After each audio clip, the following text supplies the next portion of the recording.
Hello, dear students. Welcome to the 13th lectures of entrepreneurship development. Hope you will enjoy the lectures. In the previous lecture, we have discussed about the various sources of finance. Huh? Uh, in today's lecture, I am going to discuss about the uh, working capital assessment of working capital and product costing. So let us start with working capital. Before to start, I would like to know what skill will be inculcated after this session. So after this session, you will be able to explain the concept of working capital, do the assessment of working capital, and estimate the product cost, describe the methods of working capital. So here working capital is a part of capital which is required to meet the day to day needs of running business. यानी working capital जो है हमारे किसी business के लिए day to day expenses के लिए उसकी जरूरत होती है। It is required for purchase of raw material, meeting the day to day expenses such as salary, rent, stationery, इस तरीके के पेमेंट जो होते हैं उनके लिए इसकी जरूरत होती है। Again, working capital generally involves the use of short-term funds in business and regularly converted to the cash.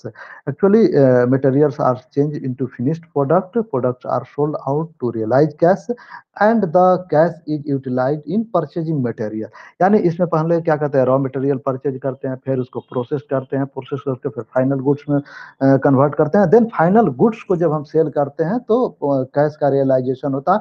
Again cash का यूटिलाइजेशन हम परचेज ऑफ रॉ मटेरियल में करते हैं। Thus this working capital is also known as revolving और circulating capital. So working capital is required to meet the flowing important items. Items क्या है? Purchase of raw materials and their storage cost, payment of wages, maintenance cost, advertisement and selling expenses, transportation cost, expenditure on during time lag between sales of product and receipts of their payment, and also during the product cycle. यानी कि हमें working capital की जरूरत इसलिए है ताकि हम raw material को परचेज कर सके, मजदूरों को पेमेंट कर सके, फिर छोटी मोटी टूट फूट होती रहती है ना, टीयर वियर, उसके लिए हम उसका मेंटेनेंस कराते रहें, विज्ञापन देना है उसका खर्च, इनके लिए हमें वर्किंग कैपिटल की जरूरत होती है। Then methods of working capital requirement. अब वर्किंग कैपिटल रिक्वायरमेंट का जो है असेसमेंट मेथड क्या है? Methods of working capital assessment. So assessment of working capital में involves two aspects as under. First, the level of current assets required to be held by an any unit which is adequate for its day to day functioning। यानी वो working capital जो कि उसके day to day functioning के लिए sufficient हो, उसकी first हम उसका डिस्कस। सेकंड जो है mode of functioning of these current assets. यानी जो सॉरी फाइनेंसिंग का मोड क्या होगा, इन करेंट जो एसेट्स हैं इनका फाइनेंस कहाँ से होगा। अब हम जैसा कि यहाँ बताए हैं कि the value of inventory as given in balance sheet is the position as on particular day on which the balance sheet is drawn and may not be the actual average requirements of the unit. यानी कि जो एक balance sheet में बताया गया है कि इतनी जरूरत हो सकती है, वो भी एक्चुअल नहीं हो सकता, एवरेज हो सकता है। लेकिन आपको इसको एक्चुअल या करेक्ट डिसीजन प्राप्त करने के लिए उसके कंजम्पशन पैटर्न को इवेल्युएट करना होगा। Then you will reach at the correct decision ना, कि हमें भाई एक्चुअली कितना चाहिए working capital. Then working capital can be assessed with the help of following methods. First method, operating cycle method. The concept of operating cycle is very significant for computing of working capital requirement ना। Working capital requirement जो है के लिए, उसका assessment के लिए, उसकी जरूरत के लिए इसका जो है बहुत ही महत्वपूर्ण है, स्थान है ना इसका। कंप्यूटेशन भाई कितनी चाहिए actually. The size of investment in each components of working capital is decided by length of operating cycle. अब लेंथ ऑफ ऑपरेटिंग साइकिल क्या होता है भाई? सो इस जो चीज मैं यहाँ लिखा हूँ इसका क्लियरली मैं आपको ग्राफ से समझाता हूँ। जैसा कि यहाँ है ना कि the term operating cycle can be understood to represent the length of time required for completion of each stage of operation involved in respect of working capital item। यानी कितना टाइम एक्चुअली लगता है, जैसे कि आप इसको एक ग्राफ दिख रहा है। यदि मान लेते हैं कि ये रॉ मटेरियल, इस रॉ मटेरियल को परचेज किए 30 डेज के लिए, इसमें पैसा फंसा रहा, उसके बाद इसको प्रोसेस किए, वर्क इन प्रोग्रेस में लग गया 15 दिन, देन फिनिश्ड गुड्स इसमें भी लग गया 15 डेज। ओके, इसमें 15 डेज लग गया। अगेन जो है इसमें कितना लग गया, इसमें भी लग गया 50 डेज। अब अगेन जो है कि इसमें लग गया 30 डेज डेप्ट कलेक्शन में, जो फाइनल प्रोडक्ट हम बेचे उसका कलेक्शन में 30 डेज। तब जाकर हमें कैश का रियलाइजेशन हुआ, यानी कैश को कन्वर्ट किए फाइनल प्रोडक्ट में, या फिर कैश में कन्वर्जन में टाइम कितना लग गया हमको, 90 डेज, अर्थात 3 महीने का समय लग गया। सो thus operating cycle began with acquisition of raw materials and end with collection of receivables ना। जैसे रॉ मटेरियल परचेज किए, then work in progress, then finished goods, receivables, less करना है क्या, क्रेडिटर्स, जो पहले से ही आपके पास जमा कर दिए हैं। तो जो रॉ मटेरियल हम परचेज किए उसमें कितना टाइम लगा, फिर वर्क इन प्रोग्रेस में कितना लगा, फिनिश्ड गुड्स में कितना लगा, डेप्टर्स जो या क्रेडिटर्स कितने दिन में हमको आप पैसा दिए, इन सारी चीज़ों को मिलाकर हमने 90 दिन ऊपर कैलकुलेट किया। अब इसको जैसा कि एक एग्जांपल से भी यहाँ मैं उस सेम चीज़ को समझाने की कोशिश किया हूँ। जैसे ये देख लीजिए कि 30 दिन आपको रॉ मटेरियल के लिए प्रोक्यूरमेंट में, उसके बाद कन्वर्जन प्रोसेस में 15 डेज लग गया, फिर जो है कि average time holding finished goods hold करने में 15 डेज लग गया अगेन, अब कलेक्शन ऑफ कैश में भी आपको 30 दिन लग गया। यानी फाइनल देखा जाए तो हमारा 90 डेज लग गया पूरे ऑपरेटिंग साइकिल, एक पूरा साइकिल पूरा करने में। इस 90 दिन में यानी 3 महीना, इसको हम क्या करेंगे, 3 मंथ लग गया। अब जो है कि यदि हमारा जो 3 महीना लग गया तो एक साल में कितना हो गया ऑपरेटिंग साइकिल, एक साल में 4 ऑपरेटिंग साइकिल हो गया, ठीक ना, जैसा कि यहाँ मेंशन किया हूँ। अब इसके लिए हमें यदि हमारा वर्किंग कैपिटल रिक्वायरमेंट एक साल का 60 लाख है, तो हर जो है कि कितना होगा, 15 लाख है, एक ऑपरेटिंग साइकिल का होगा। अब ये रहा हमारा वर्किंग कैपिटल का ऑपरेटिंग साइकिल मेथड्स। अगेन हम आते हैं ड्राइंग मेथड से। An amount that a customer can withdraw every month on quarter from cash credit account based on inventory और stock account receivables and supplier credit. यानी कोई भी customer जो drawing power method से पैसा विड्रॉ करता है, वो इस पे डिपेंड करता है कि उसका क्रेडिट कितना है, कैश क्रेडिट कितना है, इन्वेंट्री और स्टॉक कितना है, अकाउंट्स में कितना है, रिसीवेबल्स कितने हैं, सप्लायर का क्रेडिट क्या, ये सारी चीज़ों पर ही आपका ड्राइंग पावर डिपेंड करता है। Drawing power can change every month, ये हर महीना चेंज हो सकता है। वैल्यू ऑफ इन्वेंट्री और स्टॉक, यानी ये इन्वेंट्री और स्टॉक लेनदार देनदारों के मूल्य के आधार पर हर महीने ड्राइंग पावर बदल सकती है। अब इसका लिमिट डिपेंड करता है total working capital limit allotted to the customers by bank ना, बैंक के द्वारा जो है कि उसका लिमिट फिक्स किया जाता है। वो बेस्ड किस पे है कि कितना फिक्स डिपॉजिट है, प्रॉपर्टी कितना है, सिक्योरिटीज क्या है, और वदर जो है क्रेडिट जो आपके द्वारा सबमिट किया गया है बैंक के पास, उस पर डिपेंड करता है। अगेन कैन बी रिव्यू, इसका रिव्यू जो पीरियडिकली और एनुअली भी किया जाता है। देन उसके बाद हम आते हैं third, that is the turn over methods.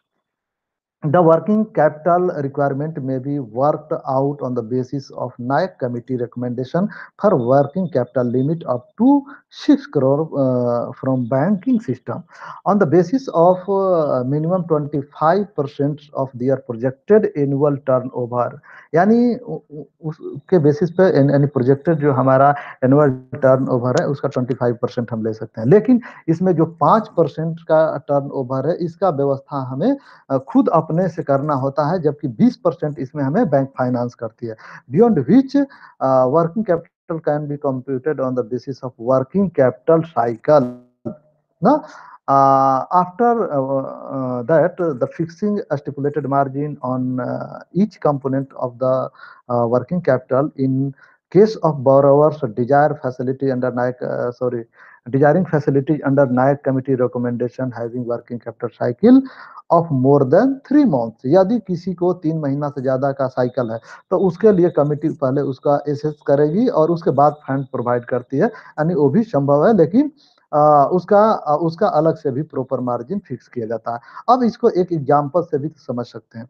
इसका एग्जांपल क्या है कि जैसे मान लेते हैं कि 6 करोड़ है प्रोजेक्टेड हमारा सेल्स एक साल का, जो है कि 10 लाख का है, तो 25% कितना होगा, 2.5 लाख हो गया इसका। अब 2.5 लाख में से 5% खुद का लगाना है, यानी 50,000 व्यवस्था करना है। देन जो है कि 20% हमें बैंक देगी, तो 20% 2 लाख हो गया।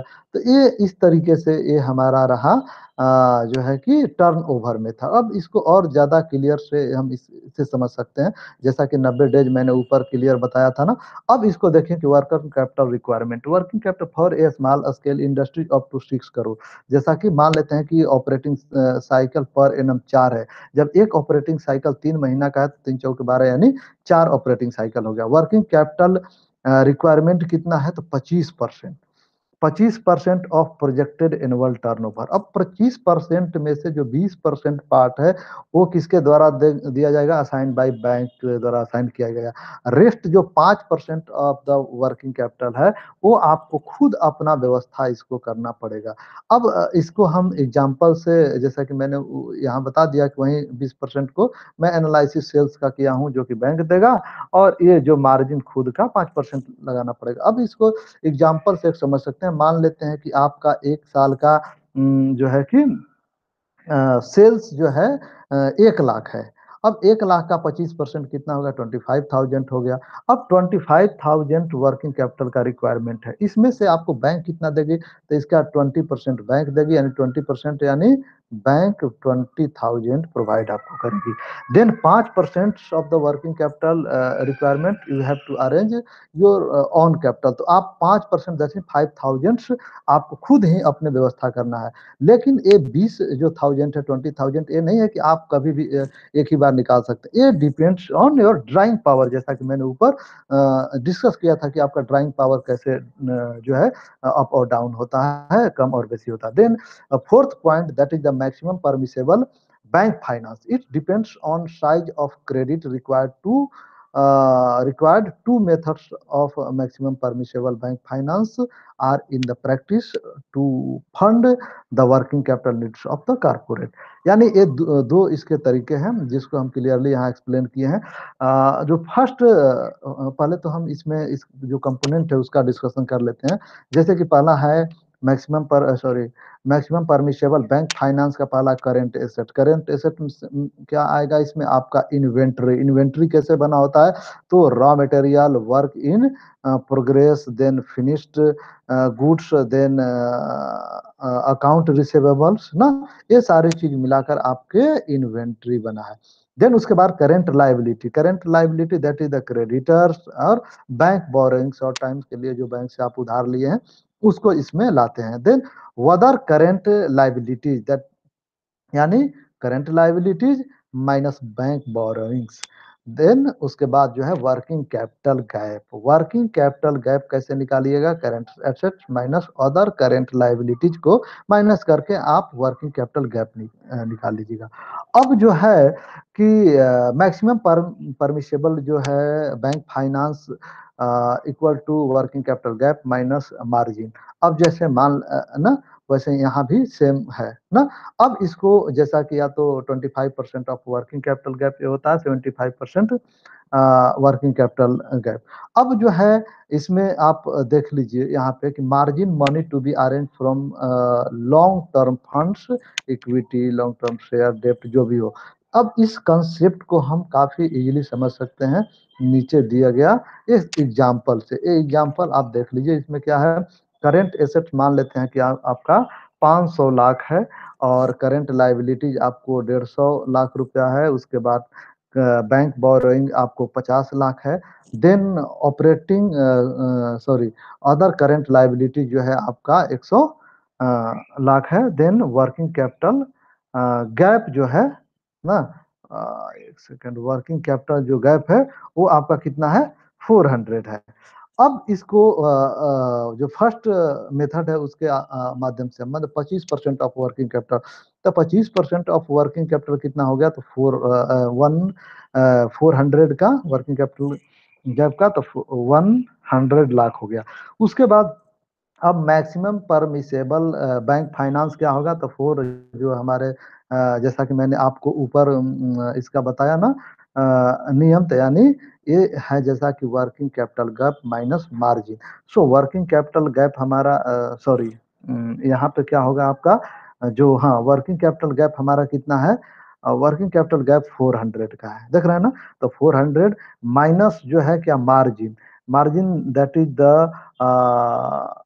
100 रुपया, आपको 100 रुपये यहाँ आपको देख लीजिए, ये हमारा और जो क्या बोलते हैं इसको ओसीएल बोल सकते हैं।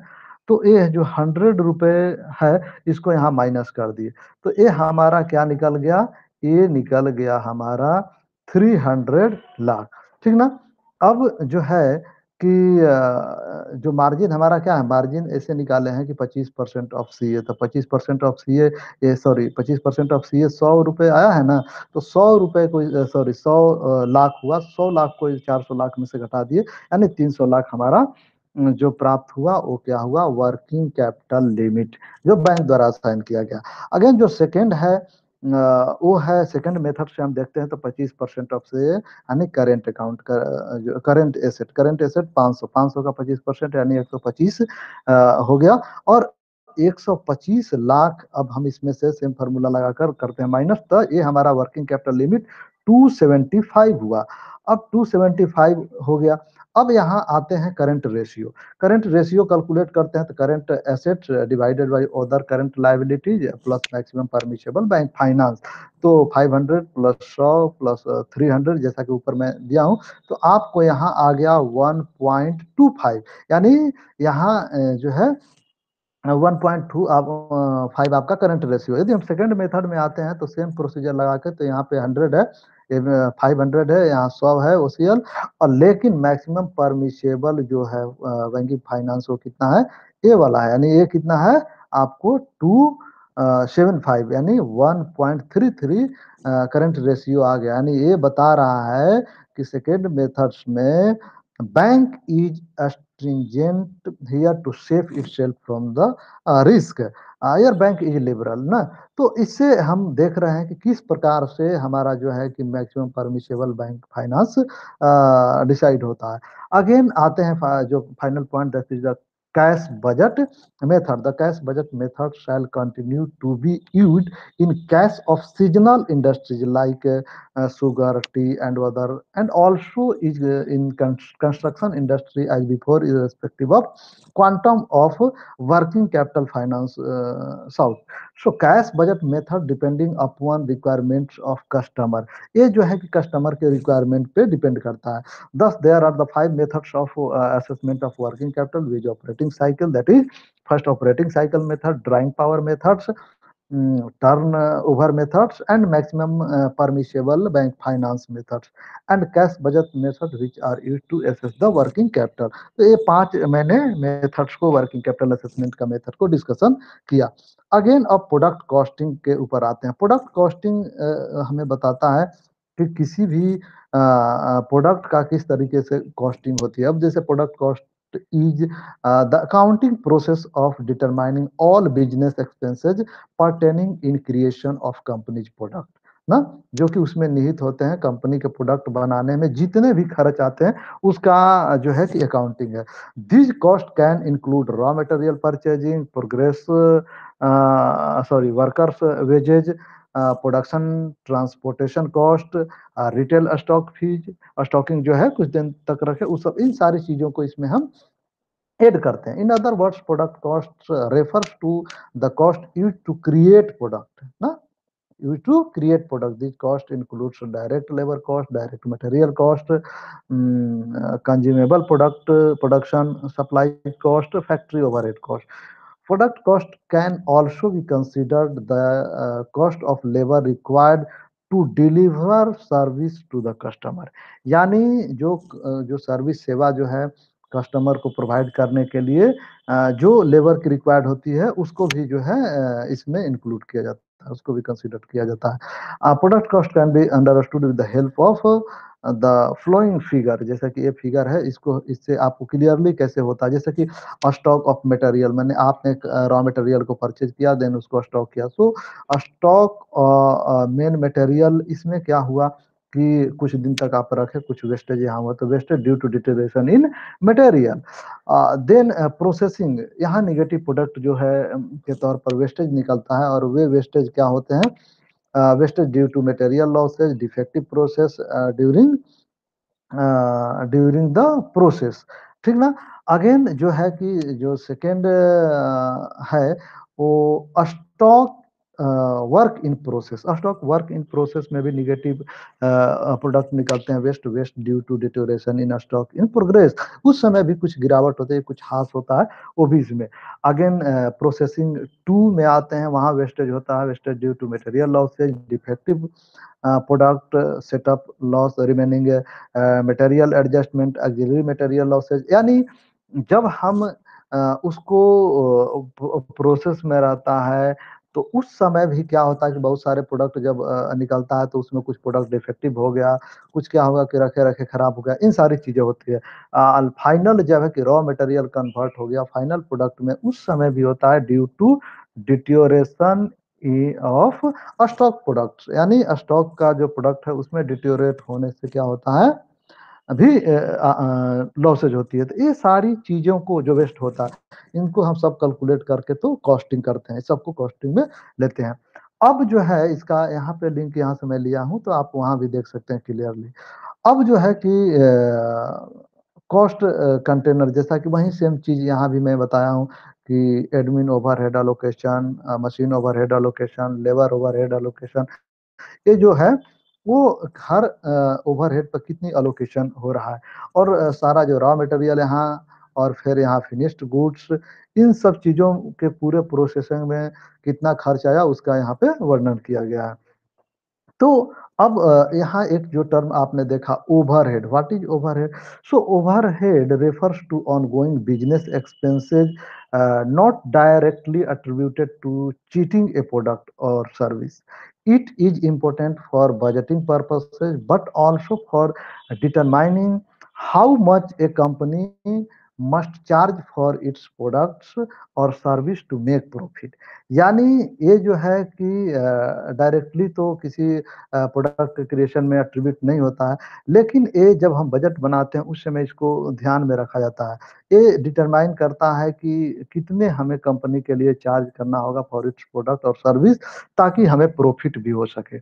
इन short we can say that the overhead head is an expense incurred to support the business while not being directly related to a specific product or services.